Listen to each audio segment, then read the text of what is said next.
Premièrement, je vous remercie, madame. Je suis extrêmement attristé, j'étais extrêmement attristé quand j'ai appris le décès du maréchal président. J'étais en contact avec son médecin personnel et certaines personnes proches de sa famille, pratiquement nucléaire. Nous attendions à tout sauf à cela, d'autant plus que, comme vous l'avez bien appris, sur le théâtre des opérations, les forces armées tchadiennes étaient en train de prendre le dessus.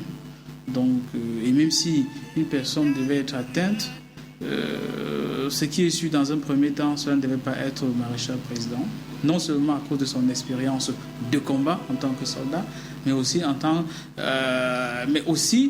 du fait de son expérience en tant qu'un manager, un leader africain. Pour les conséquences, je pense qu'il y aura un impact extrêmement négatif. Et d'abord, moi, je pense que nous devons laisser la famille faire son deuil. Mais toujours est-il que je suis de ceux qui pensent qu'il devrait y avoir une commission d'enquête pour établir les circonstances exactes du décès du maréchal président Idriss Déby Itno. Les éléments que j'ai à ma possession explicitent clairement que sur le théâtre des opérations, c'est vrai, la plupart des gens ont eu cette information, les rebelles se sont divisés en 3 colonnes. Malheureusement, c'était une tactique, car quand ils sont divisés en 3 colonnes, il y a eu une colonne qui a avancé et il y avait 2 colonnes qui sont calées en embuscade. Malheureusement, les forces armées tchadiennes ont vraiment attaqué la première colonne, ont pratiquement pris le dessus sur la première colonne et se sont lancés à la chasse de la première colonne. Et ils se disaient qu'ils étaient en train de prendre le dessus, alors qu'il y avait 2 autres colonnes d'éléments qui étaient en embuscade. Et justement, quand ils ont eu le dessus sur la première colonne, ils ont envoyé l'information à l'hélico du président maréchal, qui est arrivé, qui a atterri, se disant qu'ils avaient pratiquement tout fait. C'est en ce moment que les 2 autres colons qui étaient en embuscade sont sortis totalement encercler pratiquement le détachement. Et justement, en ce moment-là, il y a un tir qui serait parti et qui aurait touché le président de la République, Idriss Déby Itno. Et il aurait été tué sur N'Djamena pour suivre les soins. Malheureusement, il aurait perdu la vie. Vous avez bien pu remarquer, dans mes propos, je préfère utiliser le conditionnel. Pourquoi? Parce qu'il y a un certain nombre de points de vue. Aujourd'hui, il y a un conseil militaire qui a été mis en place, dirigé par un général que je connais bien, le général Mahamat Idriss Déby Itno, qui en réalité s'occupait, c'est le responsable de la garde présidentielle, extrêmement jeune, général de corps d'armée à 37 ans. Mais moi, je pense pour ma part que ce serait très important que les choses aillent le plus rapidement possible et que l'ordre constitutionnel du Tchad soit respecté. À savoir, s'il y a une transition, qu'il puisse avoir une transition, mais que très rapidement il puisse avoir les élections, que les enfants du Tchad, tous, moi je dis bien tous les enfants du Tchad, il y en a beaucoup qui traversent actuellement le pont Guéli à la frontière de Kousséli pour venir au Cameroun, il y en a beaucoup qui sont à l'étranger, il y en a qui sont en train de fuir le Tchad. Et moi je pense que le Tchad a besoin de tous ces enfants. Le président Déby, comme il a bien dit, quelques occasions que nous avons eu à échanger avec lui pratiquement à sa table de repas et même en privé, c'est qu'il donnerait sa vie parce qu'il voulait qu'il n'y règne pas un chaos au Tchad. Et nous pensons qu'aujourd'hui, il a donné sa vie sur le champ de l'honneur. Il a pratiquement participé au sacrifice suprême en donnant sa vie pour que le Tchad puisse être stable. Je pense que c'est très important que les enfants du Tchad puissent tenir en haute estime ce sacrifice-là. Vous savez, il joue un rôle très important en ce qui concerne la lutte antiterroriste dans la sous-région, pratiquement dans la zone sahélienne, jusque dans le monde des Ifogas au niveau du Mali. Vous savez, les troupes tchadiennes ont joué un rôle important dans la lutte contre Boko Haram, ont pratiquement secouru les troupes camerounaises à l'extrême nord du Cameroun quand on était confrontés à Boko Haram. C'est pratiquement les mêmes choses, que ce soit au Nigeria, que ce soit au Niger, etc. Le président Déby a toujours été disposé et disponible pour envoyer les troupes tchadiennes de l'honneur. Mais moi, je pense très sincèrement que chacun devrait se ressaisir. Que ce soit les troupes tchadiennes de l'autre côté, que ce soit les troupes rebelles de l'autre côté, que ce soit les troupes tchadiennes dans la partie sud du pays, je pense que chacun devrait se ressaisir car il en va du futur du Tchad.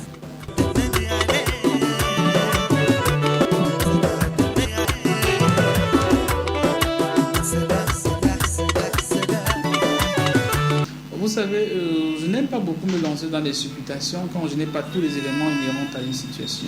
C'est vrai que certaines personnes font déjà un certain nombre de suggestions, mais jusqu'à présent, moi, je pense qu'une commission d'enquête interne pourrait permettre d'établir effectivement les circonstances dans lesquelles le président est décédé. J'ai appris que son frère aîné, Zakaria, qui est ambassadeur aux Émirats Arabes Unis, est arrivé déjà à N'Djamena. Je pense que toute la famille est réunie. Et comme le programme officiel le démontre, je crois à partir de vendredi, nous allons assister aux obsèques officielles. Et après cela, il y aura peut-être une commission d'enquête. Donc, à mon avis, c'est très tôt de pouvoir accuser les gens de ces sources-là sans éléments sérieux.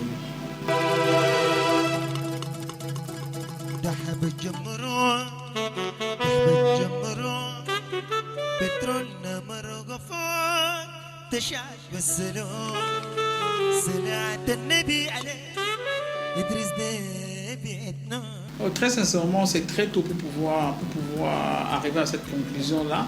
Mais la seule chose pour laquelle je suis certain, c'est que les mouvements rebelles ont bénéficié d'un soutien important, d'un appui important des puissances, d'au moins une puissance de l'OTAN. Premièrement, vous savez, actuellement, l'OTAN qui a semé le chaos en Libye, c'est l'OTAN qui contrôle, quand je dis l'OTAN, vous connaissez États-Unis, France et tous ces pays occidentaux-là. C'est pratiquement l'OTAN qui gère la Libye aujourd'hui et tous ces mouvements de soldats viennent pratiquement de la Libye. Vous ne pouvez pas avoir des éléments comme ceux-là. C'est vrai que les gens font allusion aux arsenaux du colonel Kadhafi, mais ils ne peuvent pas avoir des centaines et des centaines de blindés, de matériel de guerre, des missiles Katyusha, des lance-roquettes, des anti-chars, des fusils de précision, même un hélico de combat. Il faut une puissance pour les apporter cela. Surtout que le Tchad, c'est un pays de l'interland, c'est-à-dire c'est un pays qui n'a pas un port. On ne peut pas dire qu'il y a un bateau qui a posté quelque part pour les approvisionner. Si ça vient de la Libye et que la Libye est un pays qui est entièrement sous le contrôle de l'OTAN, moi je pense qu'il y a une puissance. Or, la France aussi est membre de l'OTAN. Je ne sais pas si à un certain niveau, à un certain moment, la France ne voulait plus du président Maréchal. Mais ce qui est sûr, il y a au moins une puissance qui est derrière ce qui est en train de se dérouler actuellement au Tchad. Il y a des éléments. J'en parlais encore avec un ami en N'Djamena. Quand l'ambassadeur américain a demandé aux ressortissants américains de quitter le pays, et même le personnel diplomatique, il n'est resté qu'avec l'essentiel en N'Djamena, disant que les rebelles devaient arriver en N'Djamena. Moi, j'ai dit à mon contact en N'Djamena que c'était de très très mauvais signes. C'était pratiquement les mêmes choses pour les Français. Donc aujourd'hui, c'est possible. Puisque en réalité, nous sommes actuellement dans une situation de chaos. Quand il y a un chaos, pour celui qui n'est pas opportuniste, à un moment, ils peuvent tout perdre. Il faut bien comprendre pourquoi, à un certain moment, les Français ont soutenu Idriss Déby. Puisqu'en réalité, ils avaient besoin de lui, il était chef d'état-major. Ils avaient besoin de lui pour contrer les Américains. Il faut bien comprendre que même entre les puissances occidentales, il y a des rivalités, il y a des intérêts qui ne sont pas forcément identiques, qui ne vont pas forcément dans la même direction. Il fallait contrer les Américains. En réalité, Hissène Habré, c'était une personne beaucoup plus pour les Américains. J'ai écrit un ouvrage dessus, Idriss Déby Itno, du petit berger au grand bâtisseur, où j'aborde la relation, de mettre très très approfondie la relation entre Hissène Habré et la CIA américaine. Donc ils avaient besoin d'un contrepoids. Pour cela, ils ont eu besoin de ce contrepoids qui était justement Idriss Déby Itno. Et surtout, ils l'ont bien utilisé parce qu'il faut bien vous rappeler qu'il y avait un combat ou un conflit extrêmement latent entre le Tchad et la Libye. La Libye qui était pratiquement, du colonel Kadhafi, qui était pratiquement frondeuse face aux Occidentaux. Il fallait quelqu'un qu'on devait armer pour pouvoir continuer à combattre contre la Libye. Et pour cela, ils ont trouvé que le président tchadien pouvait faire l'affaire. Parce que c'était quelqu'un, d'autant bien qu'il est bien, et il est diplômé de l'école de guerre de Paris. Et c'était vraiment un guerrier avec beaucoup d'expérience, avec beaucoup de courage. Moi, je pense que oui, si les personnes ne font pas attention, il peut y avoir des chamboulements dans les relations entre le Tchad et la France. Pourquoi? Parce que certaines personnes se disent que si le président Déby est mort aujourd'hui, c'est parce que la France l'aura lâché. Oui, il n'avait plus une couverture. Rappelez-vous en 2008 et dans des conflits précédents, il y a une base, je connais la base juste ici à Falcha, à N'Djamena. Il donnait des informations au président. À un moment même, on décollait des avions pour attaquer les colonnes. Sans oublier, comme pour beaucoup de pays francophones, il existe un accord de coopération militaire entre le Tchad et la France. Mais curieusement, Tout au long de ces attaques jusqu'à aujourd'hui, la France n'a même pas fait allusion à cet accord de coopération à quel elle fait allusion tout le temps quand ses intérêts sont menacés. Et actuellement, on voit que le pays est menacé, curieusement, malgré qu'elle a une base. Elle a une base en N'Djamena, elle a une base avancée à faire l'argent. Par où les rebelles sont pratiquement passés, elle n'a pratiquement rien fait. Dans un certain moment, on se dit que oui, on a comme impression qu'il y a eu un peu d'eau dans le gaz dans la relation entre le président Déby et la France et qu'il aurait été lâché.